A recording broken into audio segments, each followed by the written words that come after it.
Bienvenue au Café de la Vérité. Café de la Vérité, ce matin, reçoit notre frère et ami Yvon. Bonjour.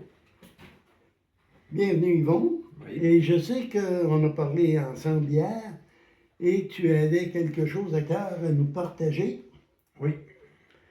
au sujet de la course Oui, c'est une course effrénée. et un peu de la loin en même temps. Ben, c'est ça. Dans le fond, la course concerne ce sujet-là, l'Halloween. Alors, sans plus tarder, je vais aborder le sujet parce que, dans le fond, le temps presse pour avertir ceux qui croient à la parole de Dieu, mais qui ne sont pas convaincus concernant la fête de l'Halloween. Alors, la parole de Dieu nous dit dans 2 Corinthiens 5 au verset 17, nous dit, si quelqu'un est en Christ, il est une nouvelle créature. Les choses anciennes sont passées et voici, toutes choses sont devenues nouvelles. Alors, le but de ce que je veux vous amener ce matin, ce n'est pas pour vous condamner ou pour vous faire porter le chapeau. Non, loin de là. Notre but est de mettre en lumière la saine doctrine de notre Seigneur Jésus-Christ. Puis cette saine doctrine-là, on la retrouve au travers de ce qu'on appelle la parole de Dieu ou la Bible. Ce livre-là ici, là, Ouais. est important. Toutes les fois qu'on vous dit quelque chose, ou qu'un autre pasteur ou quelqu'un qui se dit de Dieu vous parle, vérifiez toujours si c'est la vérité. Continuons. Bon. Alors, comme je l'ai dit, ce n'est pas une question de vous condamner, mais juste de vous faire amener une lumière. Parce que au début de ma vie chrétienne, avec ma femme et avec les enfants, on prenait plaisir à célébrer, à participer à cette fête-là, comme on appelle l'Halloween. Un jour, il y a quelqu'un qui s'est arrêté et qui nous a parlé bien gentiment, puis tout simplement, avec son cœur. Puis c'est ce qu'on veut faire ce matin, y aller avec notre cœur, pour nous montrer puis nous faire comprendre à qui cette fête-là, elle est dédiée. Alors cette fête-là, elle est dédiée tout simplement en l'honneur du diable ou de Satan. Si vous regardez juste les costumes ou les décorations, c'est des décorations qui sont macabres. C'est des têtes de mort, des squelettes. Bref, on célèbre quoi? On célèbre les morts ou, si j'aimais mieux, la mort. Mais qu'est-ce que Dieu veut? Dieu veut plutôt qu'on célèbre la vie et non pas la mort. En Colossiens 2,18, il dit qu'aucun homme, sous une apparence d'humilité et par un culte des anges, ne vous ravisse à son gré le prix de la course. On parlait de course. Ici, justement, le Seigneur, l'apôtre Paul, nous dit qu'on a une course à faire. Tandis qu'il s'adonne à des visions et qu'il est enflé d'un vain orgueil par ses pensées charnelles. Alors, tout simplement, c'est que on était, parce que, comme je vous ai dit à l'époque, on la célébrait, nous autres, cette fête-là. On était passé, justement, nos pensées se dirigeaient vers le côté charnel. On voulait plaire au monde, on trouvait ça cute. Puis, si vous remarquez une chose, c'est que le diable a su charmer les pensées charnelles de l'homme en disant les enfants vont se ramasser plein de gâteries sucrées. Dans le fond, c'est ça. Alors, oui, les enfants ramassent des bonbons, c'est des gâteries sucrées. Alors, nous autres, lorsqu'on a pris conscience de ça, on a fait comprendre à nos enfants que tout au long de l'année, là, on est capable de leur en donner de ces petites gâteries sucrées-là. Il y en a plusieurs qui vont dire que c'est juste un déguisement. C'est vrai, parce qu'on habille les enfants, on les déguise. Mais derrière tout ça, il y a quelqu'un qui est derrière ça. Puis la parole nous le dit clairement. Puis je vais vous citer le verset, puis après ça, je vais vous donner juste au moins 2 exemples comme il faut là-dessus. Dans 2 Corinthiens 11, au verset 14, il dit « Et cela n'est pas étonnant, parce que Satan lui-même se déguise. » C'est bien marqué qu'il se déguise en ange de lumière. Il n'est donc pas étrange que ces ministres aussi se déguisent en ministres de justice. Leur fin sera selon leurs œuvres. Alors, quand on parle de Satan qui se déguise, On a juste à retourner dans le passé, dans le livre de la Genèse. Qu'est-ce que le diable a pris comme déguisement pour séduire? Le serpent. Alors, ça, c'est un des noms que le diable a, le serpent. Il a pris ce déguisement-là pour séduire la femme. Puis la Bible nous dit que, un instant, veux-tu aller voir dans Genèse 3? Je ne me souviens plus du verset, mais regarde, je vais te faire travailler. Tu vas aller voir Genèse 3, puis tu vas me trouver je pense que c'est au tout début de Genèse 3, quand il parle du serpent que le diable a pris le serpent. Vous allez voir pourquoi. Pendant qu'il cherche, je vais vous amener à un autre exemple. On regarde les films fantastiques, puis dans les films fantastiques, le diable a un autre nom, le dragon. Mais la plupart du temps, ceux qui ont des souvenirs d'enfance, comme nous autres, les dragons, on les trouvait cachés dans des cavernes. Donc, le diable se cache pour faire ses déguisements. Alors, tu l'as trouvé? Je crois que oui. Le serpent était le plus rusé de tous les animaux. Ah, bon. Donc, on a déjà une image de qui est le diable. Le diable, c'est un être qui est rusé. C'est pour ça que quand on regarde les décorations de la fête d'Halloween, ça paraît beau, il y en a qui mettent du temps, de l'argent. Les chrétiens se disent, bon, OK, on va y aller avec des déguisements mollo, on va y mettre des beaux costumes. C'est beau, ces affaires-là. Les enfants aiment ça. Mais par contre, c'est l'image qui est derrière ça on a souvent tendance à se laisser emporter par le courant populaire. Puis on est pris, dans le fond, dans une course entre notre vieille nature qui se plaît dans l'attraction de cette vie, puis notre nouvelle vie en Jésus-Christ. Parce que les annonces publicitaires nous aident là-dessus à embarquer dans ce système-là. Puis même, promenez-vous dans les centres d'achat ou dans les épiceries, puis c'est ça qu'ils mettent en évidence, les bonbons puis les costumes d'Halloween. Alors, comme chrétiens, ce qu'on nous a fait réaliser, c'est qu'on a commencé une course avec le Seigneur. Mais on a glissé là-dedans parce qu'on y allait innocemment. L'apôtre Paul nous dit dans Galates 5,7, il dit, vous couriez bien. Qui vous a arrêté pour vous empêcher d'obéir à la vérité? La vérité, c'est quoi? Une autre preuve comme quoi que Dieu défend ces choses-là, si vous regardez juste les 10 commandements dans Exode 20, le premier des commandements nous dit, tu ne te feras point d'image ni de représentation quelconque des choses qui sont dans les cieux ou en bas sur la terre. Alors, se déguiser pour plaire au diable, c'est de contrevenir au premier commandement de Dieu, qui dit, tu ne te feras point de représentation quelconque. Vous savez, les gens essayent de se représenter le diable dans les films par le petit bonhomme rouge, les cornes, les yeux jaunes, ou peu importe, le qui flash, puis avec la fourche. Alors, si vous liriez la parole dans, je crois, c'est Ézéchiel 28 qui nous décrit le diable qui était le plus beau des anges. C'était le plus beau des anges, le plus majestueux, le plus... Alors, c'est tout le contraire de... Le diable, il veut que le monde se donne une idée, une image. Alors, l'Halloween, c'est ça, c'est d'aller chercher cette image-là que le diable veut faire accroire au monde. Dans le fond, le but du diable avec cette fête, c'est, surtout pour les chrétiens qui commencent dans leur vie chrétienne, le diable n'aime pas ça. Alors, qu'est-ce qu'il veut faire? C'est qu'il veut freiner l'élan des chrétiens.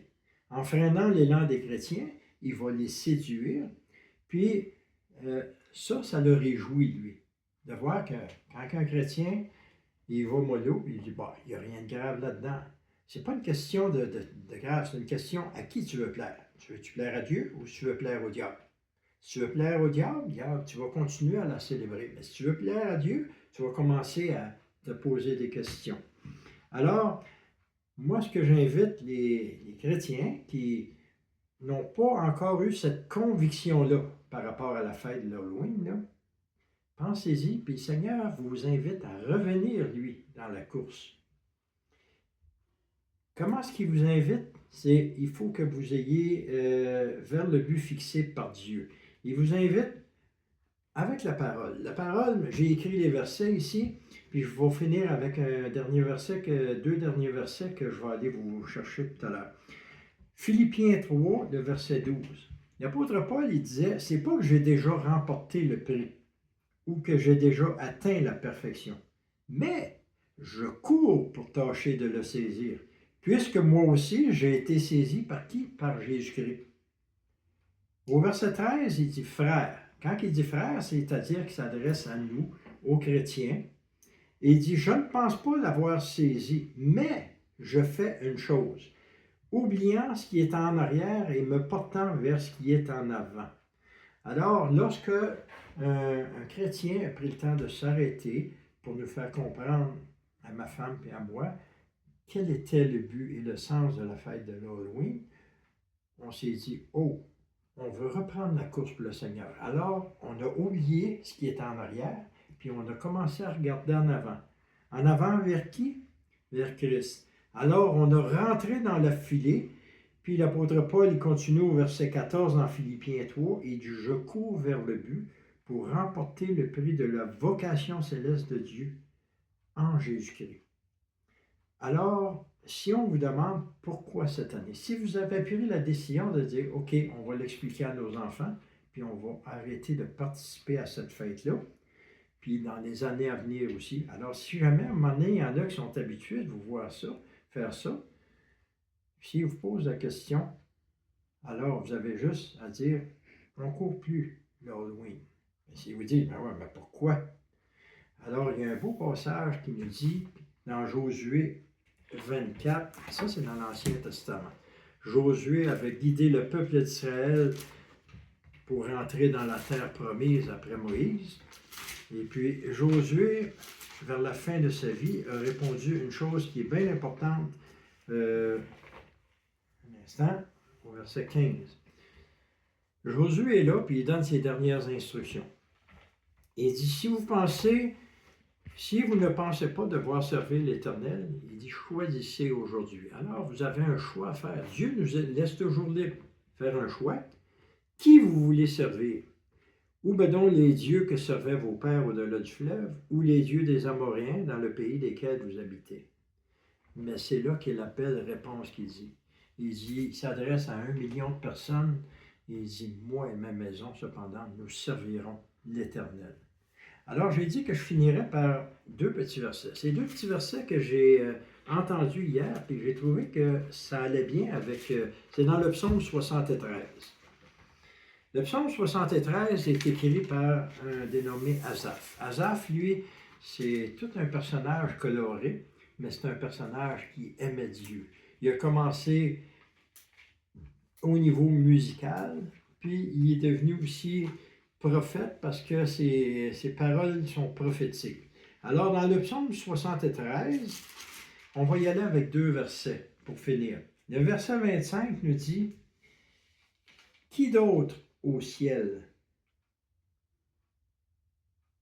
en dehors de toi, c'est-à-dire en dehors de l'Éternel, qui d'autre aurais-je? Je n'ai aucun plaisir sur la terre. » Donc, les plaisirs que l'Halloween offre, c'est juste temporaire. Puis quand on s'en rend compte, ben à un moment donné, on peut se dire, oh, j'ai plus aucun plaisir ici sur la terre à célébrer cette fête-là. Puis le psaume d'Asaph est fini en disant, pour moi, m'approcher de Dieu, c'est mon bien. Alors revenir dans la course, c'est de chercher à s'approcher de Dieu et c'est pour votre bien. Il dit, je place mon refuge dans le Seigneur l'Éternel. Pourquoi? Afin de raconter toutes ses œuvres. Dites-vous bien une chose, c'est que le Seigneur a des belles œuvres de préparer pour vous. Puis le Seigneur vous attend les bras ouverts. Puis où ce qu'il veut, c'est lorsqu'il était à la croix, les bras étendus de même, il veut vous accueillir puis dire, reviens dans la course, mon enfant. À la croix, confesse tes péchés et confesse que tu t'es détourné temporairement, puis reviens à moi. Vous allez voir que le cœur du Seigneur vous accueille avec joie. Alors sur ce, bonne réflexion, puis que le Seigneur vous guide dans vos choix. Nous, on est là comme des serviteurs juste pour vous présenter ce que le Seigneur nous met à cœur. Alors, on espère que Dieu va se servir de ces quelques paroles pour vous montrer la vraie course, elle se trouve où? Avec lui. Que le Seigneur vous bénisse. Tu sais, bon, dans Genèse 3, on a vu que Satan est rusé. Oui.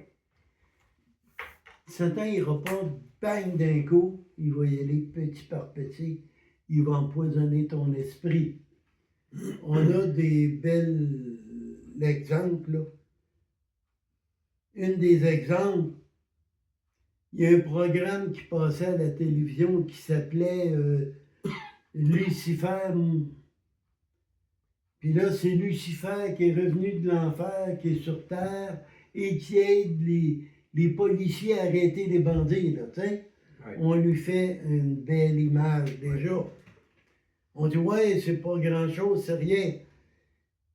J'ai écouté un reportage d'un ex-sorcier qui est devenu chrétien, mais un sorcier de haut rang, là, qui pouvait parler directement à Satan. Puis il disait, si vous verriez combien il y a d'incantations dans cette fête-là, Satan, il va hypocritement. Il ne va pas se montrer d'un coup.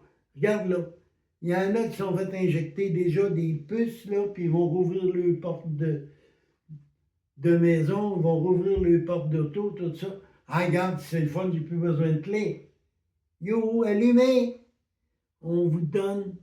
Regardez au niveau des banques, des caisses, combien de guichets. On commence tranquillement, pas vite, à retirer l'argent liquide. Parce que tantôt, ils vont la retirer complètement pour la contrôler. Satan, il va lentement, mais il y a un moyen pour éviter tout ça. Si vous ne connaissez pas Jésus comme Seigneur et Sauveur, Jésus, Dieu a un cadeau pour vous. Allez voir Éphésiens 2:8, Romains 6:23. Car tous ont péché. On a tous péché, on a tous besoin du sacrifice de Jésus à la croix. Jean nous dit, il est le seul chemin, la vérité et la vie. Vous êtes pécheurs, je suis pécheur. Yvon est pécheur. Mais nous, on a demandé pardon à Dieu. On a reconnu que c'est Jésus qui est mort à la croix, qui a versé son sang pour nous laver. Et 3 jours après qu'il est ressuscité. Et on reconnaît qu'il est le seul chemin. On oublie les idolâtries et toutes ces choses-là. Faites une prière, une simple prière. Demandez pardon à Dieu. Dites-lui que vous le remerciez pour son Fils à la croix et vous allez naître de nouveau. Et on va se revoir à ce moment-là au paradis ensemble. Très important. Tu me permets-tu de rajouter juste 2 petites choses? Oui. Alors, si vous lisez la Bible, le dernier livre de la Bible, on l'appelle le livre de l'Apocalypse, quand on regarde les 3 derniers chapitres, le chapitre 19 nous montre que Jésus, à la fin du millénium, il va saisir le diable. Puis quand on parle de course, on court, c'est sur un chemin. Alors, le chemin que le diable a emprunté depuis le début, son chemin va finir où? Dans le séjour des morts. Dans le lac de le feu. lac de feu, dans l'enfer. Tandis que si toi, tu prends la décision de dire, soit que je veuille me convertir au Seigneur, ou si tu es chrétien et que tu as dévié de la route, que tu reviens vers l'Éternel, alors le deuxième endroit qui est mentionné, c'est la Jérusalem céleste. Jérusalem céleste. Pour l'éternité avec Dieu, avec Jésus, avec l'Esprit Saint. Ouais. Alors choisissez quelle course que vous voulez prendre, puis quel endroit est-ce que la course va vous amener. Dans la douleur.